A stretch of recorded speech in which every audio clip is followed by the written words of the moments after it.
લોકમત ન્યૂઝમાં આપનું સ્વાગત છે। કરજણના નવા બજારમાં બ્યુટી પાર્લરમાં આગ લાગતા ફાયર વિભાગે સમયસર પહોંચીને આગ ઉપર કાબૂ મેળવ્યો હતો। કરજણ શહેરના નવા બજાર વિસ્તારમાં આજે 10/6/2026ના રોજ બપોરના આશરે 12:15ના અરસામાં લાઇબ્રેરી 4 રસ્તા પાસે આવેલ નિશુ બ્યુટી કેર દુકાનમાં એસીમાં થયેલ શોર્ટ સર્કિટના કારણે આગ લાગવાની ઘટના બની હતી। આગ લાગ્યાની જાણ થતાં જ કરજણ ફાયર વિભાગની ટીમ તાત્કાલિક ઘટના સ્થળે દોડી આવી હતી।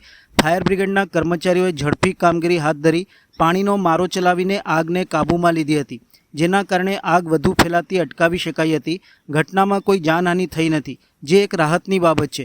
જો કે આગના કારણે દુકાનમાં રહેલ સામગ્રી બળીને ખાખ થઈ ગઈ હોવાનું જાણવા મળ્યું છે।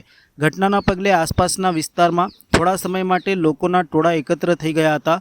ફાયર વિભાગની સમયસરની કામગીરીના કારણે મોટી દુર્ઘટના ટળી હોવાનું સ્થાનિકોએ જણાવ્યું હતું। હાલ નુકસાન અંગે વધુ વિગતો મેળવવાની કાર્યવાહી હાથ ધરવામાં આવી છે।